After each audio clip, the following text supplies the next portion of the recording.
What one thing a kid born after 2000 will not understand no matter how long you explain it? Looking forward to Monday's newspaper having that week's TV guide so you could see what movies were on that week. In the same vein, having the TV guide channel on TV and having to wait 2 minutes to see what was on a channel that just scrolled past as you got to it so you could see what was on or coming up. How the year 2000 seemed like some year way off in the future. Now I have lived more than half my life in the 21st century. Heck, we had a technology show called Beyond 2000. Conan had a whole segment called In the Year 2000, where they would make predictions about the future. 70s kid here. Check out ladies in supermarkets. Yes, it was mostly a lady's job, used to manually type in the prices of every item purchased. Every item had a price tag stuck on it by another member of staff. Their fingers could really fly around a numerical keyboard. It used to fascinate me as a kid. Ever been to a Hobby Lobby? To this day everything has to be labeled and entered manually. No inventory system. Can't remember why, but it's per the owner. Edit. Due to the belief UPC codes are the mark of the beast. I tried to explain to my nieces that you used to get the internet through your phone. They were all like, yeah, duh. Then I had to explain that the phone line had to be connected to a special box which had to be connected to a computer that you could only connect to the internet if no one else was using the phone. Others have mentioned not being online 24/7, dial-up internet, the world before social media, being without the internet, etc.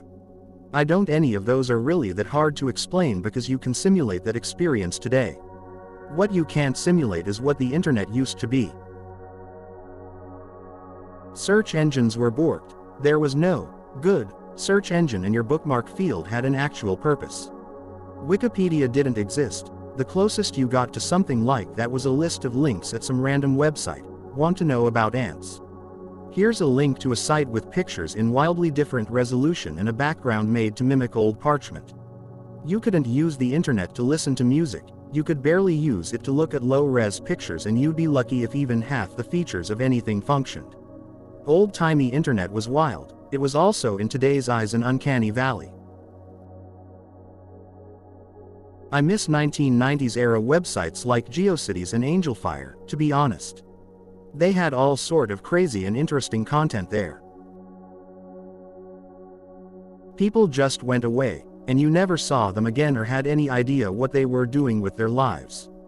Without social media, everyone but your closest friends or family disappeared from your life forever, and you had no clue what they were doing. Remember, you can't Google them either. Ex-boyfriend. I heard a rumor from an old HS buddy I ran into at the mall that he moved to New Jersey. Camp buddy. Randomly ran into him 2 decades later, and he was totally different. Those stories just don't happen anymore thanks to social media. Women know what hockey team their high school boyfriend's kid plays for. It's why kids don't understand the point of stuff like HS reunions. I was born in 1992, and I remember how amazing Facebook was because it was the moment I could connect to many different people I never saw again in my life, especially I moved country. If you wanted to know something your family or friends didn't know, and you couldn't find it in the library, you were unlikely to find out the answer. This applied to all sorts of things all of the time. I doubt younger people today can really imagine the difference immediate information availability makes in our daily lives. I was trying to explain this just yesterday. It's my favorite thing. Being able to think any random question and just get an instant answer. Still blows my mind after growing up with encyclopedias on the shelf and a card catalog at the library. It's crazy to me how often I hear friends or family wonder out loud about something easily Googleable, then just kind of shrug it off. Like you could know the answer to your question in less than a minute almost every time, haha. I find myself wondering out loud in conversation from time to time, but I tend to follow it with, but we don't have to wonder, we're carrying computers around in our pockets, type in the question and share the info. It's funny though, because I can remember research Papers in school definitely meant a trip to the library. I remember reading an opinion piece several years ago about how the smartphone destroyed the barroom argument. You used to be able to argue for hours with multiple people about some point of history or science, and you would part ways never being the wiser. Now, you just look up the facts and the argument never happens. Sometimes I won't know the answer to something I'm curious about, and I think, oh, I'll call Dad, he'll know. Then I remember the internet exists. Sorry, Dad. Yes, when I first got to a state university, my roommate and I got frogs at the pet store. We went to the campus library and they actually had a book which told all about African clawed frogs. We were thrilled to live where we had access to any question. Yes, when I first got to a state university, my roommate and I got frogs at the pet store. We went to the campus library and they actually had a book which told all about African clawed frogs. We were thrilled to live where we had access to any question. Missing the new episode on TV, having no way to set it again, and be completely clueless when it was all anyone at school or work talked about. Kids won't understand. It was all anyone at work or school talked about, in this day and age. Hard to explain what it was like when everyone from the 10-year-old to the 95-year-old granny was watching the same TV show, at the same time, in like every house in America. Michael Jackson had multiple at least hour-long TV specials just to debut a music video. That shit felt like the single biggest thing that ever happened in entertainment, and he did it more than once. Have some 15-year-old watch the Remember the Time music video and let them know that this was peak of pop culture in 1992. Every person I knew was watching that like it was the moon landing. The closest we've come is that month in quarantine when Tiger King came out on Netflix. I saw it absolutely everywhere, and initially had no desire to watch it. But guess what? You couldn't have a conversation without it being brought up, so I watched it, haha. Wasn't even a great show, documentary, but everyone knew about it. Consider too how much more of a monoculture entertainment media was. Today's mega shows don't hold a candle to the viewership numbers of older shows, in part because we just have so many more choices and channels now. There were so many fewer TV shows too without streaming, so it was a much bigger deal when something big happened in a show because there weren't 1,000 other major shows everyone else could watch at the same time. Yep, I think the closest we've come to that in the age of streaming was with Game of Thrones. Coming into work on a Monday ready to talk about last night's episode with your coworkers. I remember during one of the seasons we were out on deployment, Navy ship, so we're in the middle of the ocean with very restricted internet for months on end, and we were talking to a new guy that was getting flown out to the ship the next week. He asked if he should bring anything and told him to download all the episodes from that season so we could catch up on it. Within a week of him coming on board, everyone on the ship had seen the new episodes because that thumb drive got passed around to every other division on the ship. Pre-9/11 flying. Flying solo at 8 and having my parents meeting me at the gate. Quickly getting on flights, most cases. It was great. As a kid, got to go into the cockpit during Florida GHT, had a flight attendant take me from gate to gate when I flew alone and got such special treatment as a kid flying. I felt like $1 million, $1 billion in today's money, had a pocket knife and brought it on board in my pocket. Got food and drinks without paying. Got peanuts, sorry to all allergic. I loved them, finding gum in the ashtrays still not removed from seats. The movies were scheduled only and on a shared screen at the front or a few smaller ones up the aisles.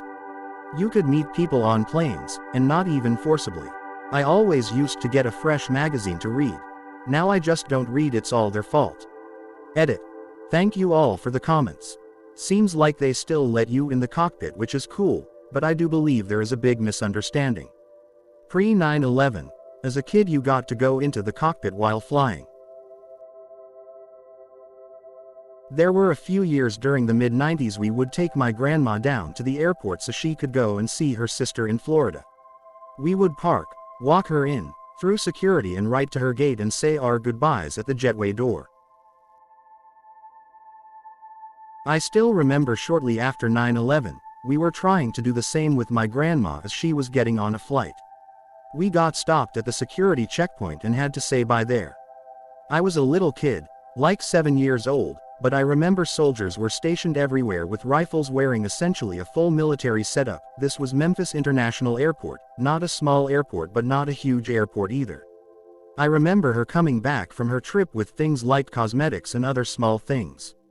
I don't think she realized she should have placed them in checked luggage, so when she went through security with it, they opened everything up and inspected it.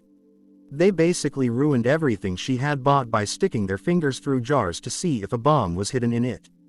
Unsurprisingly, an elderly woman traveling back from South Korea was not in fact carrying a bomb on her. I live right near a land border crossing, Canada, USA, so pre-9/11 for me was the ease of piling into the car with my friends and driving to get ice cream at a dairy just across the line. Never asked for ID, or did our parents know we were going. I didn't get a passport until I was 30. Well, my first suggestion was to post about how borders have faded. When I was young, it required a passport and passing a checkpoint move into Germany. Nowadays, you simply go full throttle as soon as you hit the Autobahn. Europe has the exact opposite experience crossing borders, and this is something you can easily explain to a kid, as, in the US, it's quite easy relatable to state line passing. My dad traveled a lot and I remember meeting him at the gate as he was getting off his flight. I also remember a month or so after 9/11 my dad was flying again and he pocket dialed my mom, which was harder to do on a flip phone, so it wasn't a common occurrence. There was garbled noises and banging. No answer when my mom was shouting his name. She hangs up so my brothers and I don't get panicked, and about 10 minutes later he called and said that his phone was open when he was going through security. I was an anxious kid and I'll never forget the worry I felt and how I lived and died in those minutes before he called back. Waiting for a song to play on the radio so you could press record and have your own copy on cassette tape. Albums were expensive, so you only bought the ones that were special to you. Nowadays, with internet and streaming options, we can listen to what we want, when we want. Smoking was not illegal anywhere. You could smoke on airplanes, restaurants, in the mall, in the stores, school parking lot.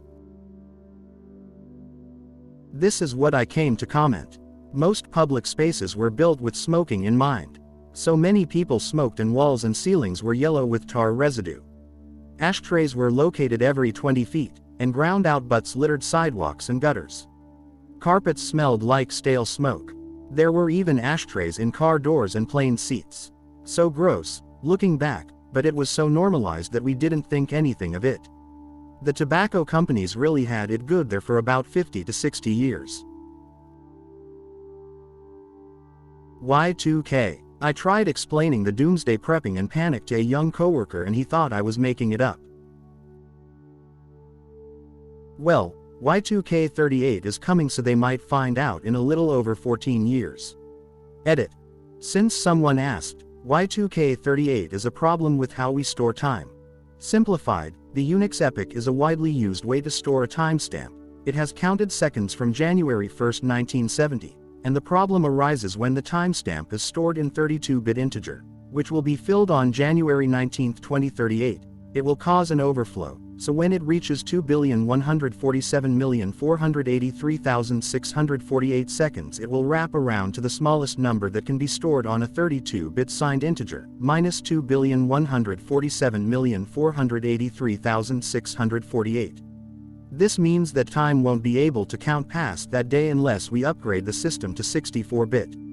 It will likely not cause too big of a problem though, so no need to worry too much. Heroic super programmers are already working in the shadows on upgrading old programs and making sure new programs use 64-bit timestamps.